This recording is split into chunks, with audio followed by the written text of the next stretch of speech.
Hey viewers and viewers, my name is General Red Strategist and welcome to this episode of Crash Bandicoot, the Sane Trilogy, as we go on to Crash 3. Now, first thing you'll probably notice, this clearly is not in-game commentary for when I was recording this video.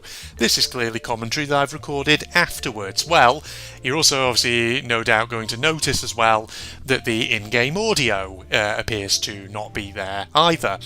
And yes, you can probably guess from those little clues that basically, I made an attempt at recording this video and something went wrong. So basically what happened was me and Phil sat down on Skype and, we thought, oh, let's record a little episode of Crash Bandicoot and all that. And so we made a start. Obviously, we're now on Crash Bandicoot Warped since I completed Crash 2 last time. And, we had a good time. We recorded a load of levels, which you'll see me playing here over the course of this video.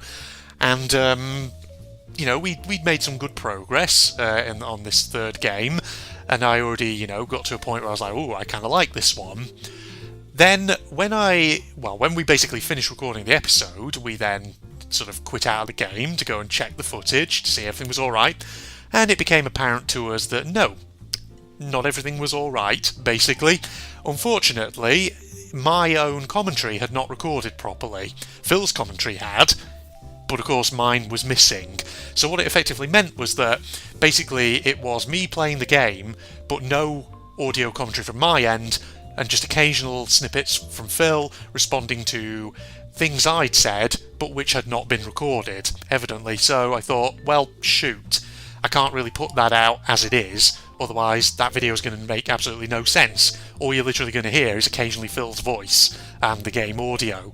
And I know this is a bit of a reflection, really, on how kind of, what's the word I'm looking for here? On how sort of amateur, I guess, I am when it comes to recording and editing my content. Now, some of you may have thought, well, could you not just maybe separate Phil's audio in editing, so that way you can at least preserve the in-game audio, and then just record this and put it over? Why'd you have to switch off the game audio as well in this upload and just put some custom music or something in the background? Well, like I say, I'm about to reveal how much of an amateur I actually am when it comes to this kind of thing.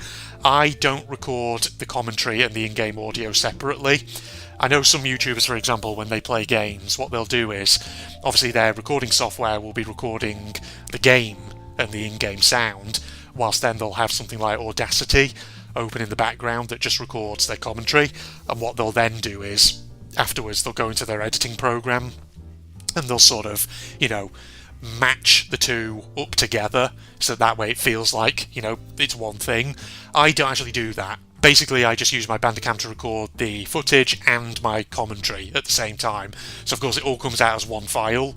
And of course what that means is if something on that front ends up failing, then it kind of affects the whole thing, in essence. And, I've thought for some time that maybe when I'm editing and recording, rather, my content, maybe I should do that. Maybe I should sort of use Bandicam to record the game and game sound only, and then I should use Audacity to actually just capture my audio commentary. And, that would obviously be a much better way of doing things, no doubt. But, truth be told, the problem with that is, if I was doing that for every single video that I upload, and considering, of course, that I have a schedule where I upload a video every day, at least, sometimes, a main video and then a bonus video a bit later on, if you think about the amount of editing time that would require, that is basically time that I just don't have. So, thanks to things like work, IRL, other commitments, that kind of thing, I have said this before in Q&A videos and other places, I don't have a lot of time to edit videos, so usually my editing is always quite just basic and rudimentary, slap the little intro splash screen thing in there, get the footage in, if I want to overlay the odd thing in there somewhere, I'll do it, then, stick an outro screen in at the very end, blah blah blah, and then just export that. That's how I usually just do things. So yeah, basically, it works for the most part, but like I say, it means that there is always that chance of failure that can happen, and when it does fail like that, it does end up affecting everything overall, which can be annoying, but what can you do? But, this is not the first time necessarily that I've ever had to do something like this. Having said that, it is quite rare that that happens. Basically, the reason why, when I was looking back over it, the reason why I think it didn't record my audio commentary was probably because I had been just unplugging my headset from my computer momentarily, just as I was dusting the tower unit. And then when I plugged it back in, I forgot to check Bandicam to make sure that it still had the headset registered as the microphone input device. Because sometimes what I find is that when I unplug the headset and then I next load up Bandicam after plugging it back in again, sometimes I have to reset Bandicam to actually recognise the headset as the microphone input device, and clearly I just forgotten to do so on that occasion, and then just recorded not realising that basically audio input was effectively disabled. So that's why that happened, ladies and gentlemen. So this is going to be a slightly different episode of Crash Bandicoot in essence, in that it's not in-game commentary that you're hearing. Instead, it's going to be sort of like a bit of a podcast, but with my sort of footage of Crash Bandicoot playing silently in the background, maybe a bit of music as well. So sure, we'll do it that way, ladies and gentlemen. So I hope, of course, that you guys are all doing well and that you're enjoying the Crash Bandicoot Sane Trilogy series. Basically, as you'll be seeing, in cutscenes and things in this video right now, we're on to obviously the third instalment in the Crash series. I know there was clearly more in Crash 2 that you potentially can do if you try and collect all the other collectibles, but I'm not going to do that because I'm not going for 100% completion in it. And the thing is, those other gemstones and things that you can get in Crash 2, looks like basically it needs you to go over every single level again and get, for example, all the crates, things like that. And I don't have the patience to do that in essence. So just thought I'd move on straight to Crash 3. And I don't think there are subtitles on the screen, which will, tell you what's going on in these cutscenes. But if you want a quick summation of what the story appears to basically be, it is Cortex's ship has crash landed in Australia, it's hit a weird temple, it's unleashed Uka Uka, and now Crash has to go on a time-travelling adventure to recover more crystals, presumably to stop it, in essence. And the good news is we are actually able to play as Coco again as well in this one, as I don't know if I've actually shown that just yet in the footage or if that appears a bit later in the video, but we do play as Coco a little bit in this one as well. So initial thoughts actually are, as you'll see as we go along, obviously this being more of a time-travelling adventure, some of the levels have some very varied design in them. And I must say, from what I saw of it, playing these first few stages of this particular game, I must say I kind of enjoyed it. I like the look of it, so I'm kind of looking forward to seeing where it sort of goes from there. I just really like the aesthetic, like I say, of some of these levels that you're going to be seeing on screen in this episode. Now, me and Phil, whenever we have these kind of collab videos, often we like to sort of talk about a particular topic that we might have in mind. And in this particular instance, obviously you're not going to be able to hear this because, I've had to get rid of the actual audio that was recorded in favour of, replacing it with this. But the topic we actually did discuss was Crash Bandicoot James games even, more generally. And particularly, we were talking as well about how, like many franchises, Crash Bandicoot has had its fair share of titles in its history which have not, gone down so well with gamers. And I mentioned, obviously, that there is a Kadikarus video actually on that subject, where he talks about bad Crash Bandicoot games, so things like Crash Bash, I believe, is a big one, Crash of the Titans, among others, stuff like that, where basically I think the devs at the time who created them had sort of tried to reinvent the Crash formula, but not successfully, as I think they kind of missed what it was that really made Crash interesting as a concept. Kind of reminds me a lot of other franchises, particularly like other platforming franchises, which had, their fair share of sort of downturn moments where, the devs of it had sort of taken the franchise in directions that in the long run didn't make sense and therefore didn't do very well. again, sort of referring back to Caddicarus, he also has obviously his big, like, 2-hour monster of a video about the Spyro franchise. And similarly, Spyro, Spyro had games like that, where, particularly after the first 3, it basically just went in all kinds of directions, not all of which were necessarily good ones.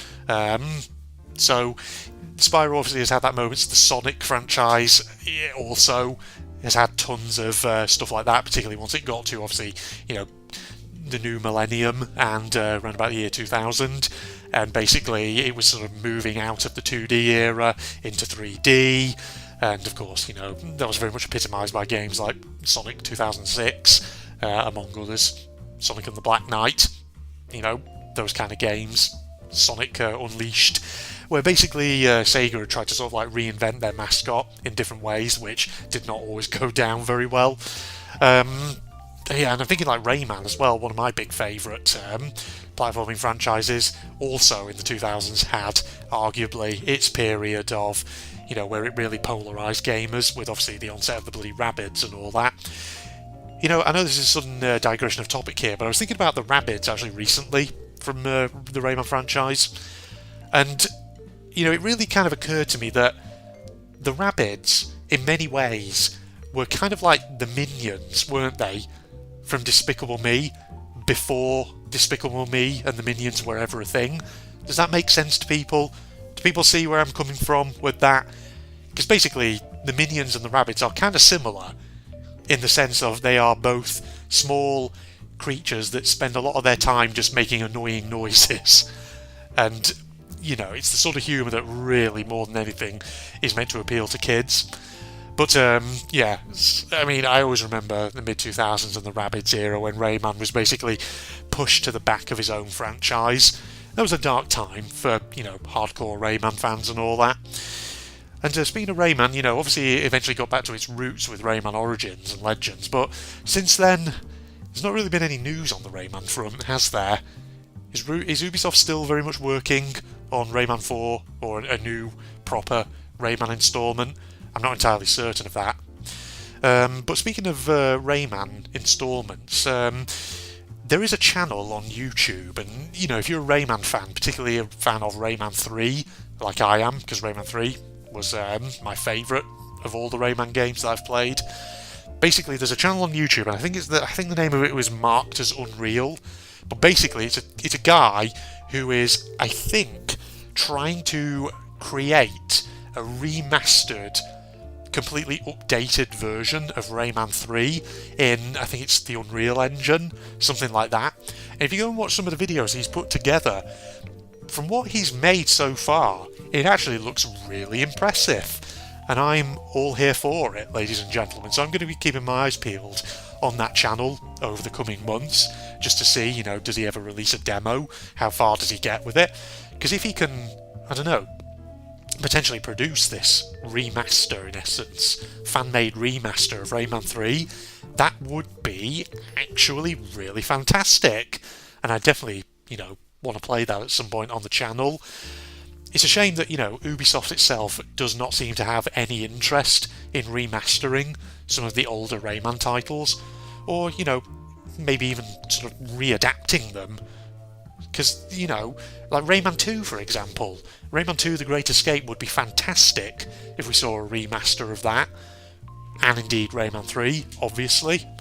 But no, Ubisoft, obviously as a company, I mean, need I say much about their business practices over the last sort of decade or two, and how, they went from making very original, very interesting stuff to a period where they just had several cash cows, and they would basically just milk them for all they were worth. Cough, Assassin's Creed, cough. Sorry, Phil, if you're watching this, but it's got to be said, right?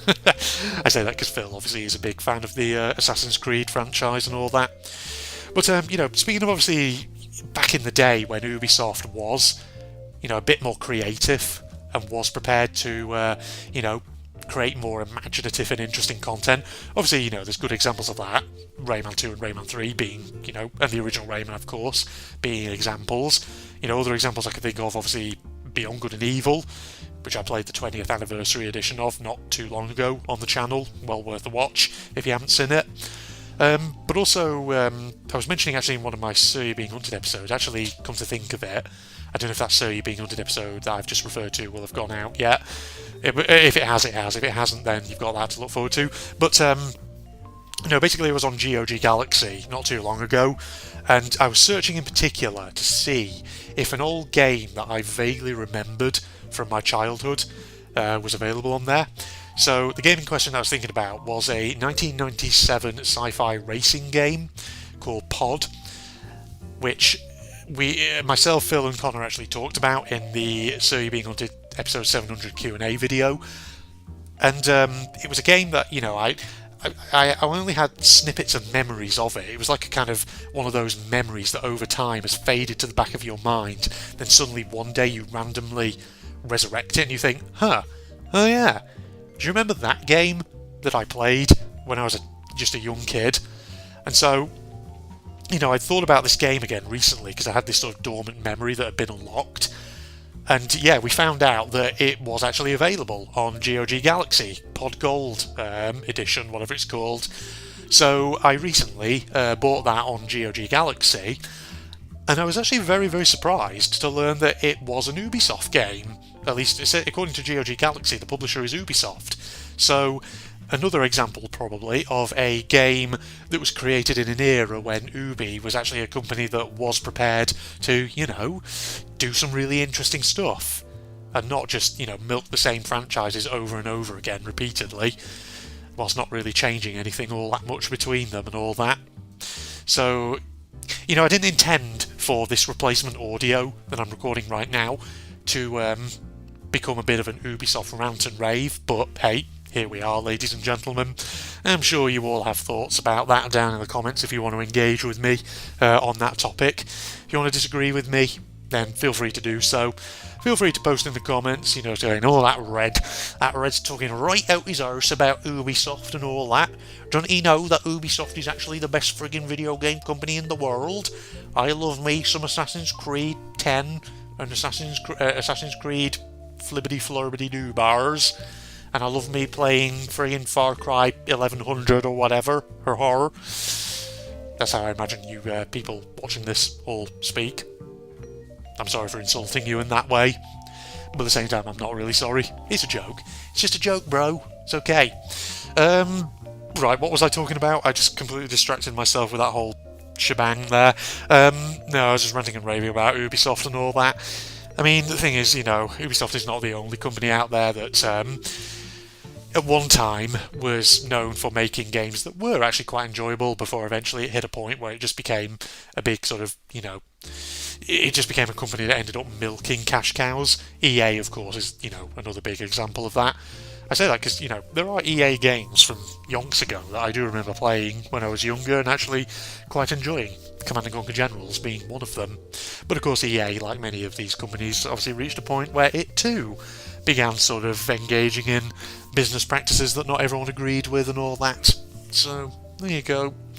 No, I don't want this whole episode just to become me talking about video game companies and sounding like some, old friggin' man grumbling about, how things were better back in the day and all that. Of course, as I'm going to record this as well, I should say, obviously it is December, and, Christmas is steadily approaching and all that, so I hope you guys are getting prepared for the old Crimbus. Hope you're doing your Crimbus shopping, getting your gifts for your family, if you have family, that is. If you don't have family, and you're not interested in Christmas at all, then, there's not much else for me to say other than, have a bit of me time, hopefully, over the Christmas period. Bit of time to yourself, treat yourself and all that. Why not? But plans for this Christmas myself are not really different to what I do for pretty much every Christmas every year. So, over the last few years, basically drive back up to the north of England for a week or two just to visit friends and family, have my Christmas away and all that, back at my home where I grew up, so I can visit the old folks, the golden oldies, and see how they're doing, and other relatives as well, can't forget those. And knowing me, there'll be obviously my sort of typical things that I always like to do when I'm back up in the north of England, things that I always like to do whenever I'm back up there. Probably visit the city of Lancaster, have a wander around and all that. Go maybe for a walk somewhere nice out in the countryside. What else? There's other stuff I do. Visit Clitheroe. I always visit Clitheroe, town of Clitheroe in Lancashire. If you've never been to Clitheroe, you're in the north west of England. It is well worth a visit and all that. I mean, there's, it's not a big town, but there's a few things to do in it. Go and have a drink at Bowland Brewery, or maybe wander up the castle. Wander up the hill to the castle even, and then maybe visit the Castle Museum. I've not actually been to the Castle Museum in Clitheroe for many, many years. I can't remember if it's free entry or not. I feel like it might have been free admission, but then again, don't quote me on that. I could just Google it and get the answer right now if I wanted, but then again, no, I'm not going to do that, ladies and gents, because I'm too lazy. I'll just leave it to you lot to figure that out. Right, I'm not going to talk too much about, Clitheroe and all that, because to be honest, for many people outside of the UK, and probably for many people in the UK as well, talking about that particular town is probably meaningless. Probably have no idea what I'm talking about and all that, but hey. I'm trying to think though, more generally, places that are worth sort of visiting, perhaps in the UK at some point. Things which might be of more interest to viewers and vieweresses out there who are watching this. I mean, obviously, there's always like the typical places in the UK that people always like to go, obviously London being a big one of them. But I was also thinking the Lake District is actually a place that I've not been to in many, many a year. Take a walk up a hill somewhere, or go to one of the many little nice villages or towns. Maybe that's something me and Phil should do sometime, perhaps. Yeah, something like that. Where else? I was thinking actually Portsmouth as well. It'd be good to actually go back down to Portsmouth sometime with family and go and do some more of the, museums that they haven't seen. Because the thing is, in my line of work where I am, in academia, as part of the courses that I teach on, we do sometimes go to places like Portsmouth. And most recently, last time I went down there with one of the courses that I teach on, we visited a couple of interesting museums. The Explosion Museum at Pretty's Hard, the D-Day Museum, and they were very, very interesting. And like I say, there'd be places that would be good to go with family or with friends. So outside of a professional capacity, it'd be good to go to them, have a look around. D-Day Museum in particular is interesting because it's got LCT 7074, LCT standing for Landing Craft Tank, which was from World War II, one of the many, many landing ships that was involved in D-Day. And you can actually go on board it, you can wander around the inside of it. The museum staff who are usually sort of standing around on board it, if you ask them all about the history of the vessel, they will tell you everything, basically. And it does have quite an interesting history to it. Thing is, like on D-Day, this is a real sort of illustration of, how things go when you're in the middle of a total war. But the captain of that vessel during D-Day was only 20 years old, apparently. And, a landing craft tank like that had to carry up to about 10 tanks on it and all of their soldiers. And the thing is, this is just a landing craft, This is not a big transport ship. This is a small, shallow draft vessel that's designed to carry 10 tanks and their crews. It's designed to be able to sail very close in to shore. And ultimately, what that means is it doesn't have proper accommodation on board for any of the soldiers it's carrying. It only really has cramped accommodation for its actual crew of sailors. And basically, there's only about two to four heads. Heads, of course, being the nautical term for toilets, for that, entire complement of people who are on board it. So the soldiers, who are with the tanks, they basically have to sleep on the open deck with their vehicles. And what makes it even worse is that they would have had things like camouflage arrays strung over the deck to try and hide the tanks from view, from enemy aircraft going above and all that.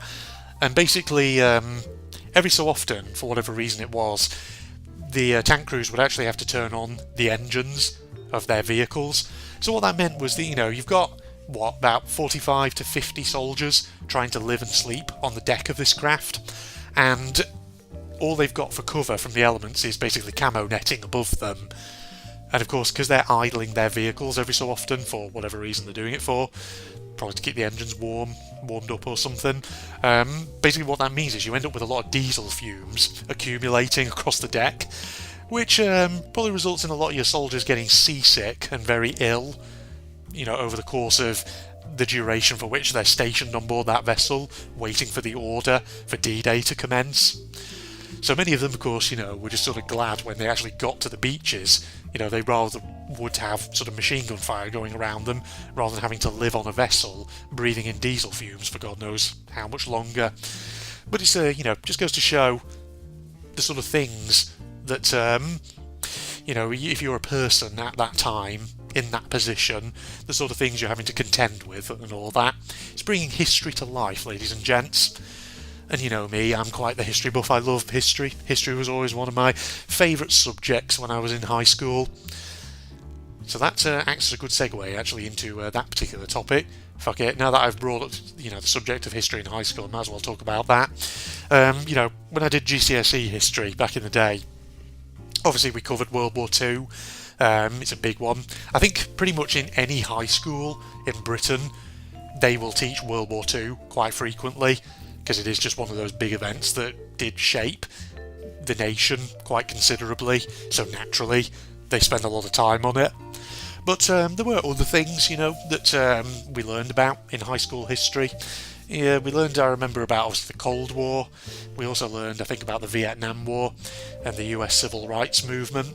Two or three other things even that we learned about. And I went on then to do modern history at A-level as well, which is very much sort of 19th and 20th century history. And again, we did a lot on Britain in World War II, once again, among other things. We also did revolutionary and Stalinist Russia. We did the US Civil Rights Movement again. And we did do something else. What was it? It was Irish nationalism, sort of in the 19th and early 20th centuries, which was certainly very different, because that was a topic I'd never really done before, and it was interesting enough, and all that. But yeah, I'd be curious to know what sort of topics, do you guys do in high school history, depending on which country you're from. Because I imagine, obviously, there will be certain things that high schools in certain countries will do which are very unique to their national contexts. Probably, I don't know, for example, I imagine if you were, let's say American, I would assume you would probably do more on things like the American Civil War, the War of Independence, things like that. At least I would assume you would, but then again I could be completely wrong, because sometimes on videos about American history, sometimes I see people in YouTube comments going, "Oh, I'm American, and I don't remember learning this in high school, they never taught us this." So who knows? Maybe they do teach you that little thing, maybe they don't. I'm sure some American viewers out there could let us know and all that. But I must say though, sorry, this is again a random digression into a bit of another topic, but I sometimes feel like I see a lot of comments from Americans on YouTube saying that their education system really sucks, because it feels like they don't really teach critical thinking all that well, or at least that it feels like the quality of education really varies state to state. And, I know I'm getting a bit political here and all that, but apparently that is a thing that a lot of Americans do feel. They feel like some states, the curricula that they mandate at their level, they don't actually really teach you proper critical thinking skills, because they'd rather sort of try and teach, let's say certain political narratives about America, to put it that way. And, I am sort of pointing a little bit here towards, I will admit, sort of the conservative right a bit, with, certain figures proposing things like, we should be teaching our kids, giving our kids a patriotic story of America, things like that, which whenever I hear politicians come out with that kind of thing, I basically hear, okay, let's teach our kids a bunch of propaganda that essentially is teaching them that our country is great and could do no wrong. It always feels like that's what they're ultimately getting at, and I'm like, I don't know. As a history buff, as someone who works with historians, you've got to teach history, warts and all. You've got to teach not just the glorious moments, but you've also got to reflect on the moments when maybe, your heroes and actors who you traditionally have really idolised. You've got to teach sometimes when, they haven't done things so well, or when they've done things badly, or they've made bad choices. Alright, you know what? We are coming towards the end of time, so I'm going to start wrapping up here, ladies and gentlemen. Hope you enjoyed that, and forgive me for obviously the blunder with the original recording audio. Social media links, propagandist channel link, etc. are down below. Other than that, a like is of course always enjoyed if you have enjoyed listening to me ramble, and I'll see you for another Crash Bandicoot episode sometime real soon. Goodbye, everybody. Okay, well that didn't take too long. That's not the longest puzzle we've had to face, so that's good. Okay, there we go. We've got the forces out, so we'll be ready for whatever is hopefully waiting for us beyond this gateway. Let's have a look. What is this? That is a fucking big golden missile by the looks of it, with a big firing chair in front of it or something. These fucking controls down here, look at all this! Look at all this! What is all this? I mean, that's the one thing I will give Ron. For a 2003 game, some of the stuff, some of the scenery is fascinating to look at, even if the game itself sometimes is a bit ridiculous. Alright, what are we doing here?